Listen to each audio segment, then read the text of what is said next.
Nah, tadi kalian sudah cukup paham ya nilai-nilai yang terkandung dalam Pancasila serta kedudukan dan fungsi Pancasila bagi bangsa Indonesia.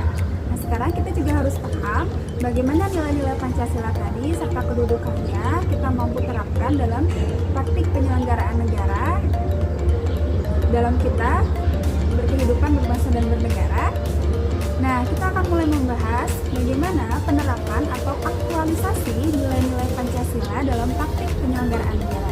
Aktualisasi sendiri yaitu bentuk kegiatan merealisasikan antara norma dengan pemahaman yang telah dimiliki. Maksudnya seperti apa? Maksudnya aktualisasi adalah penerapan dari apa yang sudah kita pahami dalam hal ini yaitu kedudukan dan fungsi Pancasila terhadap bagaimana kedudukan kita sebagai warga negara.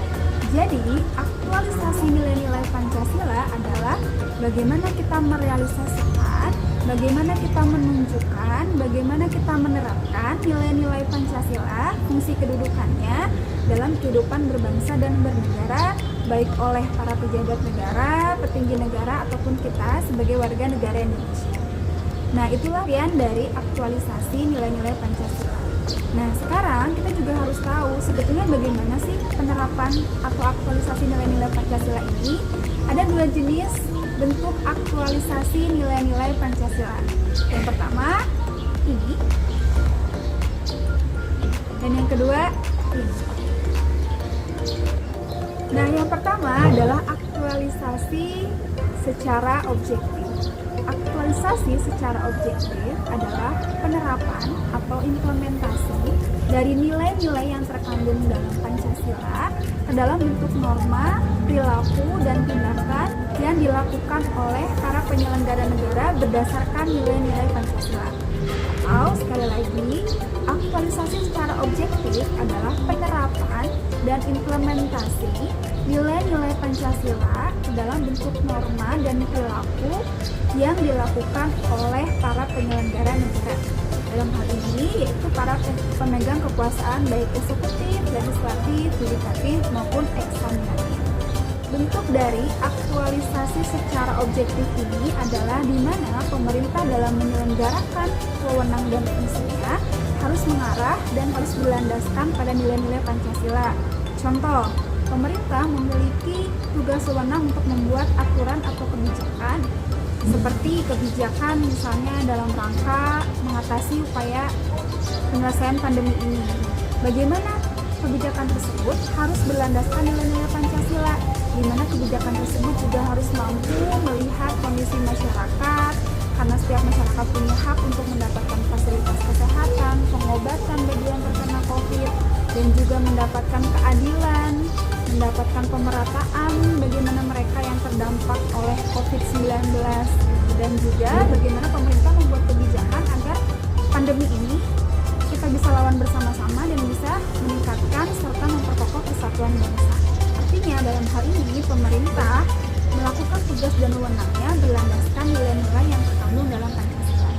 Itulah yang dikatakan atau yang disebut dengan aktualisasi secara objektif.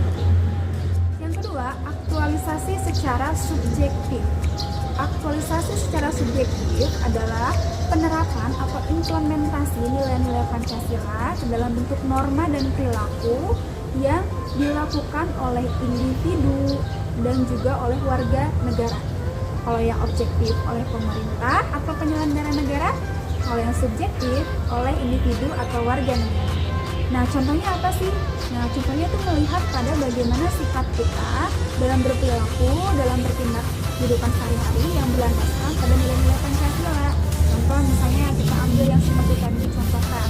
Dalam kondisi pandemi seperti ini, sebagai warga negara yang baik, tentu kita harus menjalankan dan berupaya melalui kondisi ini dengan baik dan berlandaskan kepada hal-hal yang memang menjadi nilai dasar Pancasila. Seperti kondisi pandemi ini bukan menjadikan kita orang yang mudah untuk menghina, menjauhkan, mengucilkan mereka-mereka yang terkena COVID, tapi justru kita membangun rasa kebersamaan, rasa peduli, toleransi satu sama lain. Buktinya banyak juga ya orang-orang yang menggalangkan dana, kemudian juga membantu para tim medis, membuat penggalangan dana dan lain-lain itu adalah bagian dari aktualisasi subjektif kita sebagai warga negara dalam menerapkan nilai-nilai Pancasila di dalam kehidupan bernegara.